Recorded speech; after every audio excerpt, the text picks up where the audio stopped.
refusing a lawful order. I am invoking my Fourth Amendment right. Stop resisting and get out! I am a federal judge. This is unlawful. Hands behind your back. The federal agents didn't knock. They didn't announce themselves properly. They just surrounded her car in the courthouse parking garage and demanded she prove she belonged in America. The woman sitting in the driver's seat wasn't a criminal. She wasn't an undocumented immigrant. She was Judge Diane Richardson, a federal judge with 23 years on the bench, and the next 72 hours would expose a catastrophic failure that would eventually cost the government $8.3 million. Judge Richardson had just finished a long day presiding over cases. Complex litigation involving securities fraud that required her full attention for 9 straight hours. She was exhausted, looking forward to getting home, maybe having a glass of wine and catching up on reading she'd been putting off all week. Her briefcase sat in the passenger seat filled with case files. Her judicial robes hung in the back. Everything about her screamed federal judge except apparently the color of her skin. The agents appeared from nowhere, 3 of them surrounding her vehicle before she could even process what was happening. One positioned himself directly in front of her car, another at her driver's side window, the third blocking any potential exit from behind. They wore tactical gear with agency insignia she immediately recognized. Immigration and Customs Enforcement. The lead agent, a man in his mid-30s with mirror sunglasses despite being in a parking garage, tapped aggressively on her window. Judge Richardson rolled it down halfway, her legal mind already cataloging every detail of this encounter. She asked calmly what the problem was. The agent demanded identification and proof of citizenship. Not requested, demanded. Now here's where this gets interesting. Judge Richardson could have simply shown her credentials and ended this immediately. She had her federal judge identification in her purse. She had documentation that would have made these agents' faces go pale. But she made a calculated decision in that moment. She refused, because she understood something these agents apparently didn't. American citizens aren't required to carry proof of citizenship. The Fourth Amendment doesn't disappear because someone decides you look foreign. She asked what reasonable suspicion they had for the stop. The agent's response was breathtaking in its inadequacy. He said they'd received reports of suspicious activity in the area, and she matched a description. What description? He couldn't say. Suspicious activity? He wouldn't elaborate. It was the kind of circular reasoning that falls apart under the slightest scrutiny, and Judge Richardson had built a career on scrutinizing exactly this kind of overreach. The interaction escalated quickly. The agent's tone shifted from demanding to aggressive. He told her she was being uncooperative, that her refusal to provide documentation was suspicious in itself, that she needed to step out of the vehicle immediately. Judge Richardson remained seated, hands visible on the steering wheel, voice steady. She explained she was invoking her Fourth Amendment rights against unreasonable search and seizure. She stated clearly she was a federal employee, and this stop was unlawful. That's when the second agent opened her door. What happened next was captured on the parking garage security cameras. The footage would later become Exhibit A in a lawsuit that would make legal history. Judge Richardson was pulled from her vehicle. Her protests were ignored. Her explanation that she was a federal judge was dismissed as an obvious lie, because surely a federal judge wouldn't be a middle-aged black woman driving a modest sedan. Surely a federal judge would be more cooperative. Surely a federal judge would look different. They handcuffed her. Right there in the courthouse parking garage where she'd parked thousands of times over 2 decades. Metal cuffs clicked around wrists that had signed countless orders, ruled on constitutional questions, and upheld the very laws these agents were now violating. The irony was lost on exactly no one, except apparently the 3 people in tactical gear who were making the biggest mistake of their professional lives. Judge Richardson's briefcase was searched without consent. The agents rifled through confidential case files, privileged attorney-client communications, sealed court documents. Every item they touched represented another violation, another federal law broken, another zero added to the eventual settlement. They found her judicial credentials immediately. One agent held up her federal judge identification badge, studying it like he was examining a potentially counterfeit bill. The lead agent's response? He claimed it was probably fake. People impersonate federal officials all the time, he said. They'd need to verify her identity at their field office. Judge Richardson asked if they planned to verify by calling the courthouse literally 300 feet away. The agent ignored the question. She asked if they'd be contacting the chief judge. No response. She asked if they understood they were detaining a sitting federal judge without cause. The agent told her to stop talking. They walked her to their vehicle, through the parking garage she'd used for 23 years, past the security station where guards who'd greeted her every morning for over 2 decades watched in confused horror. One guard reached for his phone, presumably to call courthouse security. An agent told him to stay out of it. This was a federal matter. The guard's face showed exactly what he thought of that explanation, but he complied. The drive to the Icefield office took 18 minutes. Judge Richardson spent those 18 minutes in silence, mentally preparing for what came next. She wasn't afraid. Fear requires uncertainty, and she was absolutely certain about how this would end. These agents had just committed career suicide. The only question was how much damage they'd do before someone with functioning brain cells intervened. At the field office, they processed her like any other detainee, photographed, fingerprinted, personal property confiscated and cataloged. They placed her in a holding cell, an actual cell with bars and a metal bench, and the smell of industrial cleaner failing to mask decades of human misery. A federal judge, in a holding cell, because 3 agents couldn't conceive that a black woman might hold one of the most powerful positions in the American legal system. The supervising agent at the field office, a woman named Sullivan, who'd been with ICE for 15 years, was the first person to actually look at Judge Richardson's credentials with functioning critical thinking skills. She studied the federal identification, ran the badge number through the system, saw the results. Her face went through a remarkable transformation: confusion, realization, absolute horror. Sullivan made 3 phone calls in rapid succession, first to her superior, then to the courthouse, then to the agency's legal department. Each conversation apparently worse than the last based on the progressive pallor of her complexion. Within 40 minutes, the field office had transformed into controlled chaos. Senior officials arrived. Lawyers materialized. Everyone suddenly very interested in the woman sitting calmly in holding cell number 3. Judge Richardson was released with apologies so profuse they bordered on pathetic. The head of the field office, a man who'd been pulled from dinner with his family, personally escorted her out. He used words like regrettable and unfortunate and miscommunication. Judge Richardson said nothing. She collected her belongings, verified everything was accounted for, and walked out of the building with the same dignified composure she brought to her courtroom every single day. But this wasn't over. Not even close. Because what happened in that parking garage and that field office wasn't just a mistake. It was a constitutional violation. It was racial profiling. It was false imprisonment. It was an illegal search. And Judge Richardson knew exactly what remedies existed for citizens whose rights had been violated this egregiously. She'd ruled on cases like this dozens of times. She'd written opinions explaining precisely why this kind of government overreach cannot be tolerated in a free society. Now she was about to become the plaintiff in the kind of case she used to decide from the bench, and the federal government was about to learn an expensive lesson about assumptions. The lawsuit was filed 37 days later. Judge Richardson's attorney was a civil rights specialist named Catherine Moss, who'd built her career dismantling government overreach. She'd won judgments against police departments, federal agencies, and municipalities across the country. When Judge Richardson called, Moss cleared her schedule immediately. She knew exactly what this case represented. The complaint was surgical. 42 pages documenting every constitutional violation in excruciating detail. Fourth Amendment violations for the unlawful stop and search. Fifth Amendment due process violations. 14th Amendment equal protection violations. False imprisonment. Intentional infliction of emotional distress. The defendants were the 3 ICE agents individually, the field office supervisor, and the federal government itself.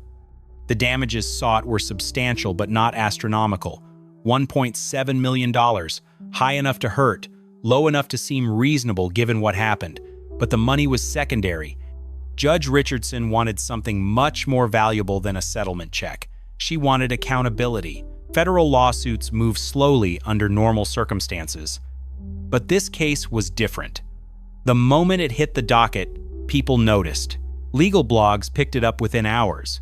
Major news outlets ran stories by that evening. A sitting federal judge suing ICE for racial profiling and false imprisonment?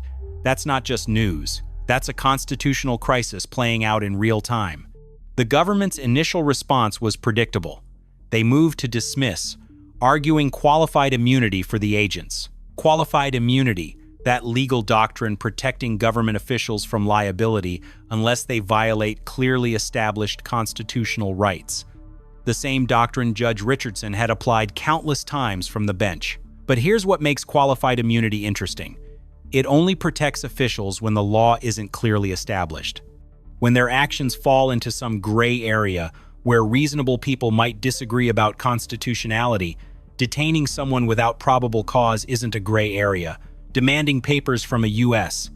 citizen based solely on their appearance isn't a gray area. Arresting someone who presents valid federal credentials isn't a gray area. The motion to dismiss was assigned randomly to Judge Harold Peterson, a Reagan appointee known for strict constitutional interpretation. He denied the motion in a 14-page opinion that legal scholars would cite for years. The key passage addressed qualified immunity directly. No reasonable officer could believe that detaining a federal judge who presented valid credentials falls within constitutional bounds. The right to be free from racially motivated seizures was clearly established long before this incident occurred. Translation: the agents were on their own. Discovery began immediately. Moss requested everything: body camera footage from the parking garage, radio communications, training records for all three agents, personnel files, internal policies on immigration enforcement, previous complaints against the agents. She wanted to know if this was an isolated incident or part of a pattern. What emerged during discovery was worse than anyone expected. Agent Daniels, the lead agent who'd first confronted Judge Richardson, had been involved in 4 previous incidents where detentions were later deemed unlawful.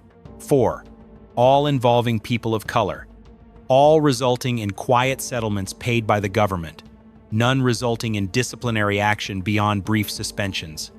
Agent Lewis had failed bias training twice. He'd eventually passed on his 3rd attempt, but his training file contained notes from instructors expressing concern about his attitude toward immigrants and minorities. Agent Torres had the cleanest record of the 3, but even his file contained warning signs. 2 citizen complaints in the past 18 months, both dismissed as unfounded, but both alleging racial profiling. The field office supervisor who'd processed Judge Richardson's detention had approved 17 questionable arrests over the previous 2 years. 17 times her agents brought in people without proper documentation of probable cause. 17 times she'd signed off anyway. This wasn't 3 bad agents having a bad day. This was systematic failure. Moss deposed each agent separately. The depositions were brutal. She walked them through the incident minute by minute, forcing them to explain each decision. Why didn't you run the federal badge number immediately? Why did you ignore the judicial identification? What specific articulable facts gave you probable cause to believe Judge Richardson was in the country illegally? Their answers fell apart under scrutiny. Daniels claimed he thought the credentials were fake, but couldn't explain why. He'd never seen fake federal judicial credentials before, didn't know what markers to look for. Just assumed they were fake because he'd already decided Judge Richardson was undocumented.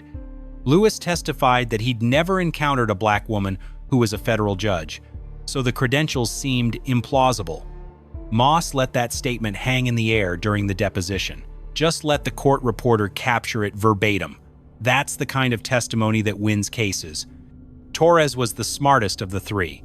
He repeatedly said he was following Daniels' lead, deferring to the senior agent's judgment. But that defense only goes so far when you're physically restraining someone and ignoring their federal credentials.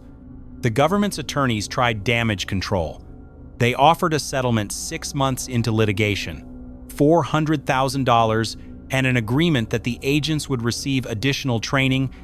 Moss rejected it immediately. Judge Richardson wasn't interested in training programs. She'd seen too many consent decrees requiring training that never changed anything. She wanted consequences. The trial date was set for 14 months after the initial incident. As it approached, something unexpected happened. The government replaced their entire legal team. Out went the mid-level attorneys who'd been handling the case. In came senior lawyers from the Department of Justice Civil Rights Division, people who normally defended the government in cases involving actual constitutional crises. Their first move was requesting a settlement conference with the judge assigned to mediate. Not Judge Peterson, who denied the motion to dismiss. A different judge, someone neutral who could evaluate the case objectively and push both sides toward resolution. The conference lasted 8 hours. Moss presented her case with the precision of a surgeon. Video evidence, deposition testimony, expert witnesses prepared to testify about racial profiling and Fourth Amendment violations, damages, calculations showing economic loss, emotional distress, and punitive damages. The government's new attorneys didn't fight the facts. They couldn't. Instead, they focused on limiting exposure. They argued that while the agent's conduct was clearly wrong, the government shouldn't be liable for damages beyond compensation for the actual detention time. The mediating judge listened to both sides and gave his assessment. The government was going to lose. Badly. A jury would see a federal judge detained in a parking garage for being black. They'd see agents who ignored credentials and training. They'd see a pattern of similar incidents. The verdict could easily exceed $5 million. The settlement offer came 2 days later. $1.4 million. A formal apology from the ICE director. Immediate termination of all 3 agents. Implementation of new training protocols developed in consultation with civil rights experts. Regular auditing of detention practices. And something unusual. The government agreed to congressional testimony about the incident and the systemic issues it revealed. Moss brought the offer to Judge Richardson. They discussed it for 3 hours. The money was close to what they'd requested. The firings were guaranteed. The systemic changes had teeth. The congressional testimony meant public accountability. But was it enough? Judge Richardson thought about the metal bench in that holding cell, the fingerprinting, the humiliation, the constitutional violations. She thought about every other person who'd been detained unlawfully by these agents and hadn't had federal credentials to prove their citizenship. People who'd been deported, families separated, lives destroyed. She accepted the settlement with one addition. Part of the money would fund a legal clinic providing free representation to people challenging unlawful immigration detentions. The government agreed. The settlement was announced on a Tuesday morning. News coverage was immediate and extensive. A federal judge had sued the government for racial profiling and won. 3 agents lost their careers. Policy changes were mandatory. And most importantly, the incident was now part of the public record, documented, undeniable. Agent Daniels released a statement through his attorney claiming he'd been scapegoated, that he'd followed his training and made reasonable judgments under difficult circumstances. The statement landed like a lead balloon. No one bought it, but the consequences weren't finished. Not even close. The settlement wasn't the end. It was barely the beginning. Within 48 hours of the announcement, congressional hearings were scheduled. The House Committee on Homeland Security wanted answers. How had 3 federal agents detained a sitting federal judge without consequence until she sued? What training failures allowed this? How many others had been wrongfully detained? Judge Richardson was called to testify first. She sat at the witness table in her judicial robes, a deliberate choice. She wanted everyone in that hearing room to remember exactly who had been handcuffed in a parking garage. Her testimony was measured, precise, devastating. She walked through every moment. The initial approach, the refusal to examine credentials, the escalation, the detention, the humiliation. But she didn't stop there. She presented research her legal team had compiled. Over the past 5 years, the same ICE office had conducted thousands of what they called field interviews. 87% targeted people of color. 62% resulted in no enforcement action whatsoever, meaning the stops were baseless. Fishing expeditions, racial profiling dressed up as immigration enforcement. Committee members from both parties looked uncomfortable. This wasn't about partisan politics anymore. This was about constitutional violations happening systematically with government approval funded by taxpayer dollars. Representative Sarah Chen from California asked the question everyone was thinking. How many people were deported based on unlawful detentions? How many families were separated? How many citizens were caught in drags nets designed to catch undocumented immigrants but lacking any real targeting criteria beyond skin color and language? Nobody had solid numbers. That was part of the problem. The data wasn't tracked properly. Or perhaps it was tracked and simply never analyzed. Either way, the lack of accountability was staggering. The ICE director testified next. He was defensive from the start. He claimed the agents involved in Judge Richardson's detention were outliers, bad apples, not representative of the agency's culture or training. He insisted that protocols were in place to prevent exactly this kind of incident. Then, Moss stood up. She'd been granted time to question the director directly.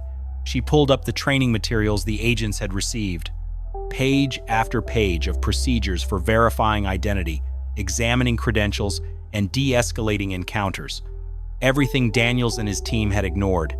But here's where it got interesting. Moss then presented internal communications she'd obtained through discovery. Emails between supervisors discussing quotas.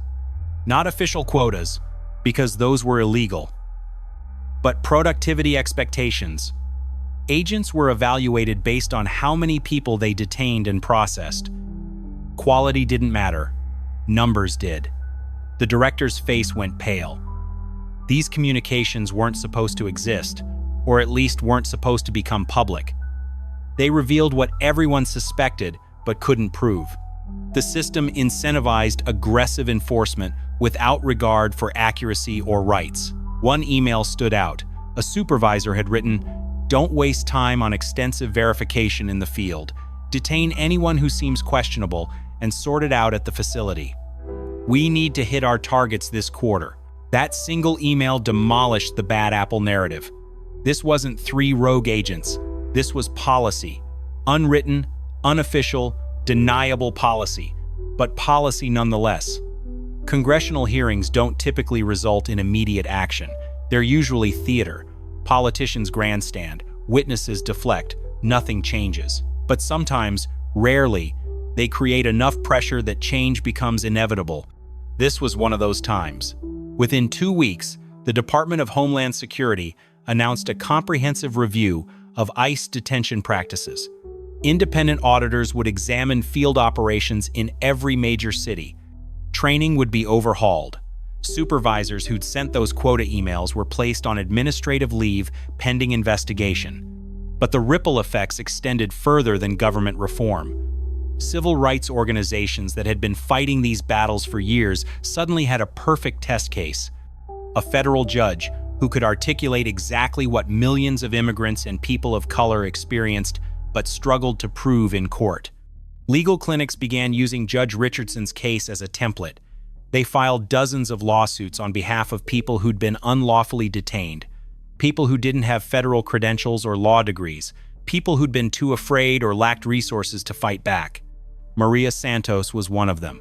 She'd been stopped outside a grocery store 3 years earlier by the same agents who detained Judge Richardson. She was a U.S. citizen, born in Texas, lived there her entire life. But she spoke Spanish to her mother on the phone while loading groceries into her car.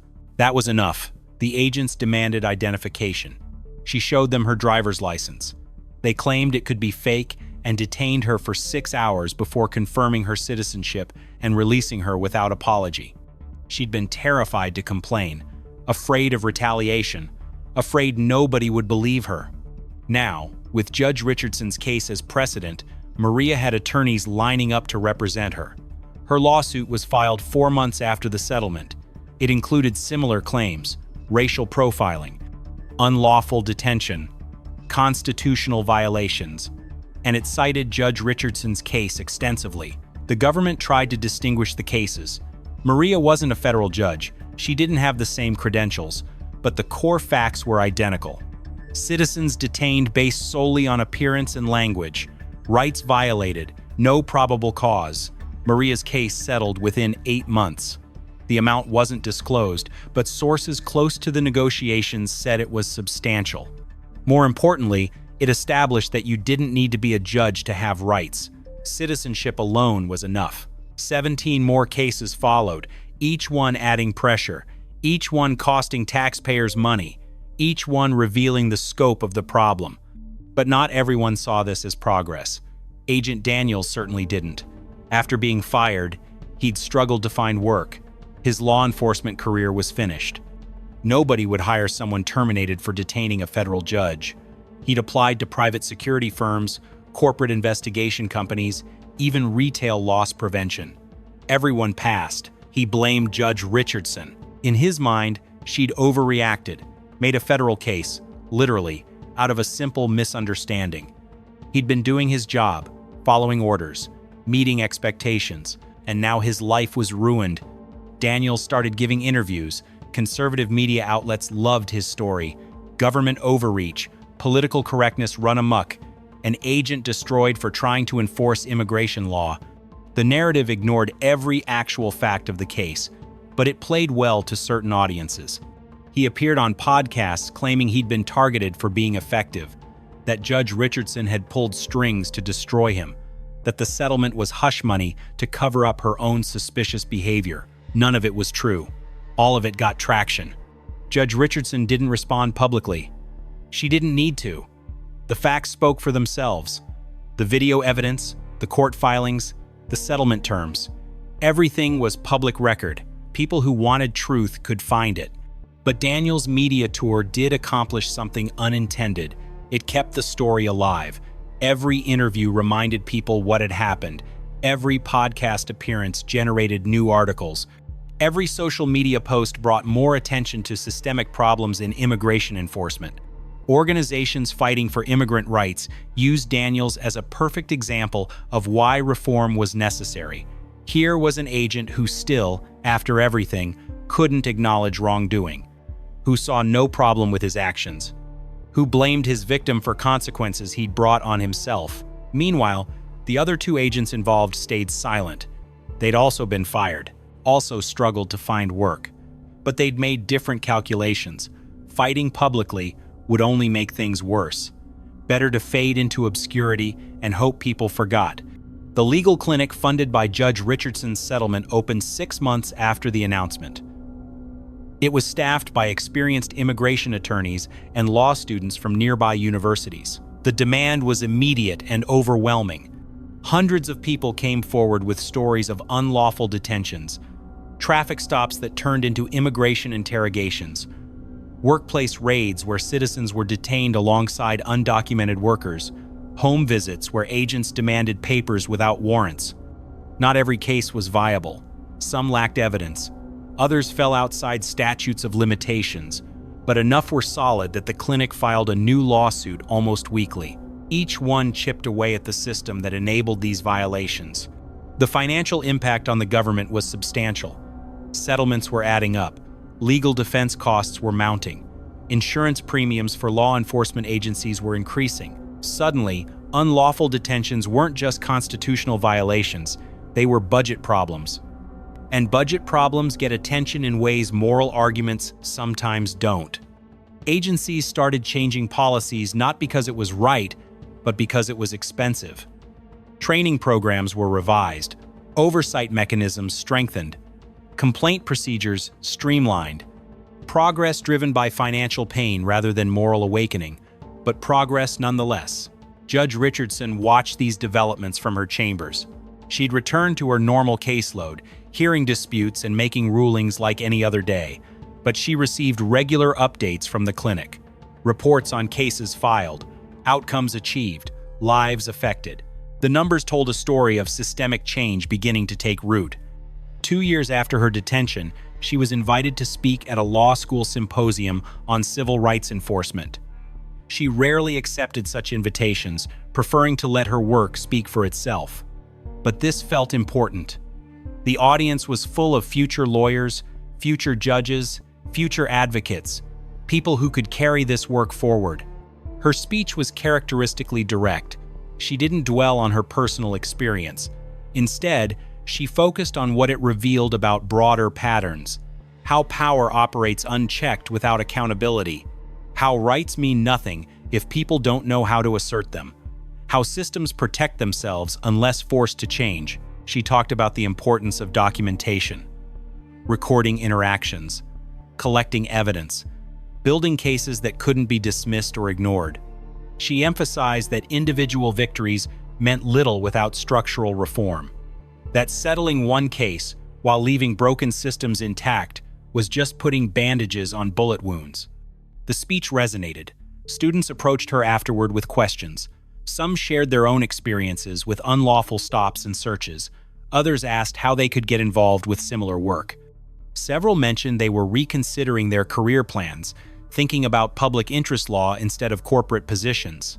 One student, a young woman whose parents had immigrated from Guatemala, thanked Judge Richardson for fighting back. She said her father had been detained 3 years earlier at a traffic stop, held for 6 hours despite being a citizen. He'd been too afraid to complain, worried it would bring more trouble. But seeing what Judge Richardson accomplished made him reconsider. He'd filed a complaint last month. An investigation was underway. These ripple effects were impossible to quantify but undeniably real. Each person who stood up made it slightly easier for the next person. Each successful case established precedent for future ones. Each policy change created new protections. Slow, incremental, frustrating progress. But progress. The federal government eventually issued new guidelines for immigration enforcement. They required specific, articulable facts before detaining anyone for immigration status checks, prohibited prolonged detention without cause, mandated better training on constitutional rights, established clearer complaint procedures. Were the guidelines perfect? No. Were they always followed? Absolutely not. But they existed now. Organizations could point to official policy when challenging violations. Lawyers had concrete standards to reference in lawsuits. Judges had frameworks for evaluating whether agents acted appropriately. Daniel's media appearances gradually decreased. The story got old. Audiences moved on to newer outrages. He eventually stopped giving interviews and took a job doing background checks for a small company in another state. He never publicly acknowledged wrongdoing, never expressed regret for what he'd put Judge Richardson through. As far as anyone knows, he still believes he was right. The other two agents faded even further from public view. One left law enforcement entirely, last known to be working in construction. The other moved overseas, reportedly doing security work for a private contractor. Neither ever spoke publicly about the incident. 3 years after the detention, the legal clinic had handled over 400 cases. 68 resulted in settlements. 42 led to policy changes at various agencies. 11 produced published court decisions that established new precedent. Countless others were resolved informally when agencies recognized they couldn't defend their actions. The financial toll on government agencies exceeded $12 million. Not just settlements, but legal fees, training costs, policy revision expenses, and increased insurance premiums.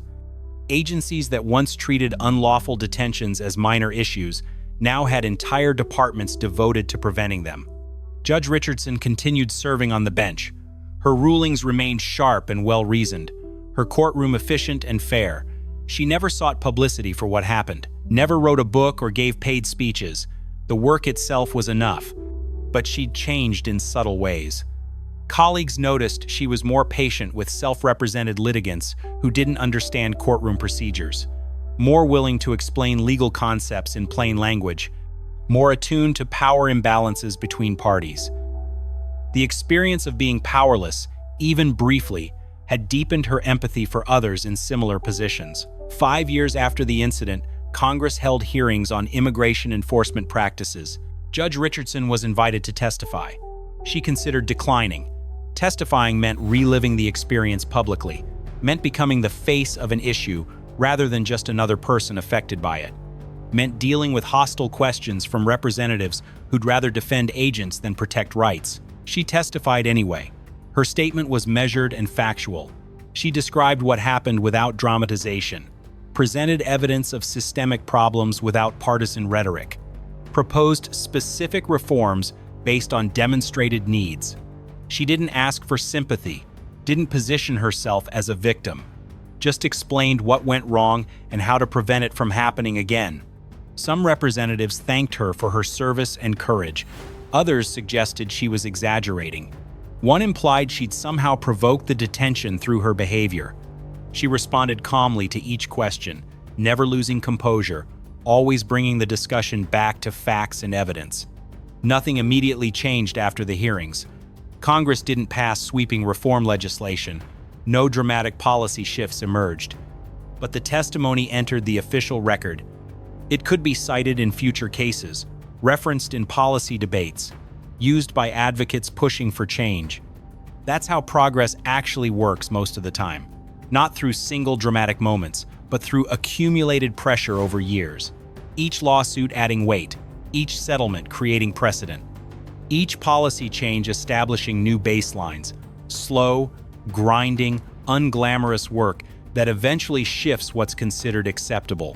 The legal clinic continues operating.